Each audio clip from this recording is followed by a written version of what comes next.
Kelompok 6 mata kuliah Sosiologi Agama beranggotakan yakni diantaranya Nanda Kartika, Naila Zahratun Nafisa, Mursyifah Al-Fauziyah, Hadika Chandra.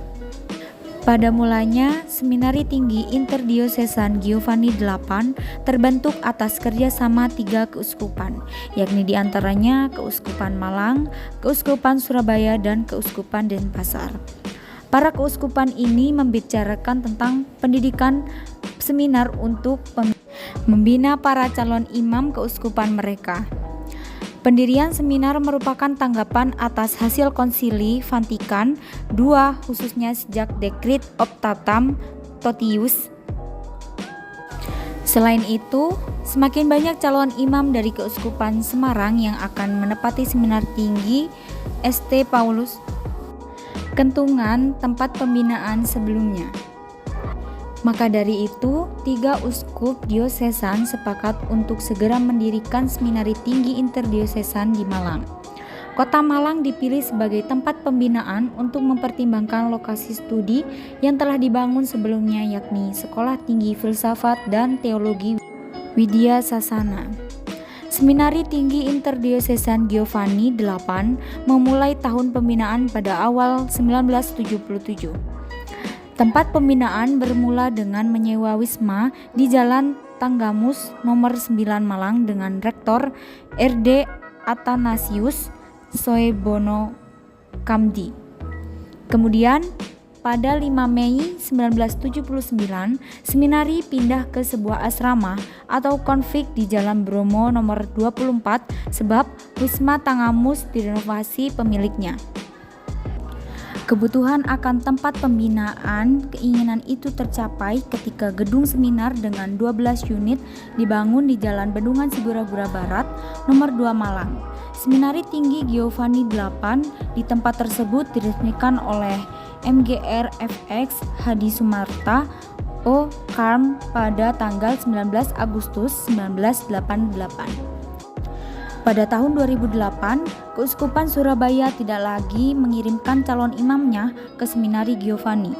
Uskup Surabaya telah mendirikan Seminari Tinggi Providentia Dei di Surabaya yang diresmikan pada tanggal 4 Agustus 2009 pada perayaan St. Yohanes Maria Vianney. Sementara itu, hingga sekarang, di tengah perkembangan kota Malang yang pesat, Seminari Tinggi Giovanni tetap berdiri dan membina sejumlah frater dari 10 diosesan di Indonesia.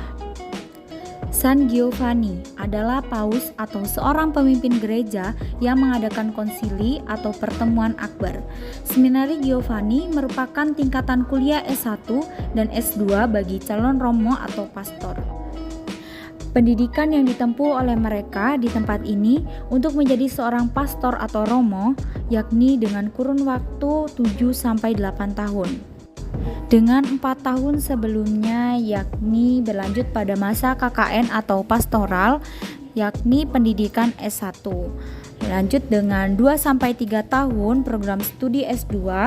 Setelah itu, frater-frater dapat diangkat sebagai imam atau romo di keuskupannya.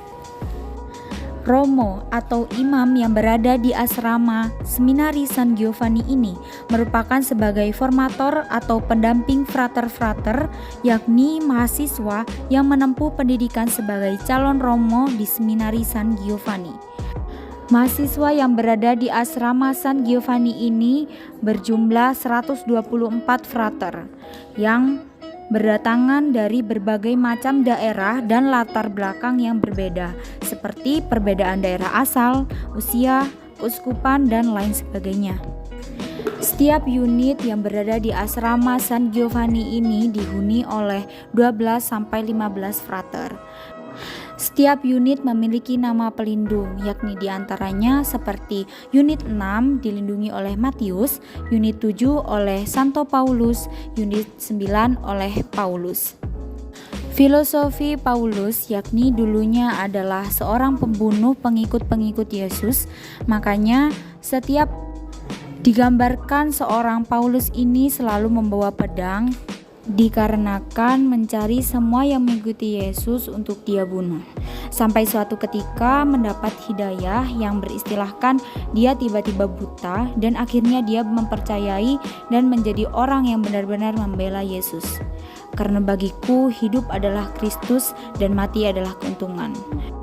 Unit yang dilindungi oleh Santo Thomas di Gereja Katolik atau di kitab suci diceritakan bahwa Thomas adalah seorang yang tidak mempercayai Yesus, bahwa Yesus itu bangkit kembali. Seperti yang digambarkan, dia memasukkan jarinya ke bekas luka pada tusukan yang ada di bagian lambung Yesus. Frater menjelaskan beberapa momen-momen puasa pada hari Paskah atau peringatan yang mana akan dipaparkan oleh Frater Sisko. Prapaskah itu sebelum Paskah, jadi sebelum Paskah kita ada masa puasa itu 40 hari itu namanya masa prapaskah, persiapan Paskah. Prapaskah. Jadi tiap ada minggu pertama, kedua, tiga, empat sampai terakhir Paskah. Acara persembayangan tertentu kayak gitu, bukan? Oh iya. Ada Paskah tuh. Nah sebelum menyambut Paskah ada perayaannya, Prapaskah gitu. Oh baik. Nah, dipersiapkan dulu Paskahnya. Gitu. Mungkin ada ketentuan-ketentuan hal-hal yang tidak boleh dilaksanakan atau dilakukan terkait pas puasa seperti puasa itu. Prapaskah. Ya. Kalau puasa itu kita kan 40 hari. Puasa dengan pantang itu wajib. Puasa itu wajib untuk orang 16 tahun ke atas. Pantang. Lalu puasanya untuk 16 sampai 20 puasa itu tidak wajib bagi anak yang di bawah umur. Oh, berarti hanya usia tertentu gitu. Iya. Pantang itu jadi kita boleh milih, misalnya saya sehari-hari sering minum kopi misalnya. Nah, pada saat masa Prapaskah saya mengurangi minum kopi dengan pantang. Seperti kopi. itu. Seperti berjanjian diri sendiri gitu. Iya. Karena filosofinya kan dari Yesus yang berpuasa 40 hari itu. Oh. Jadi juga kita mengikuti dia. Apa? Mungkin ada ruangan lain. Berarti sepenuhnya nggak makan apapun gitu. Jadi makan kenyang satu kali. Kalau puasanya di orang Katolik itu makan kenyang satu kali. Jadi makannya tetap normal 3 kali, hanya yang boleh kenyang 1 kali.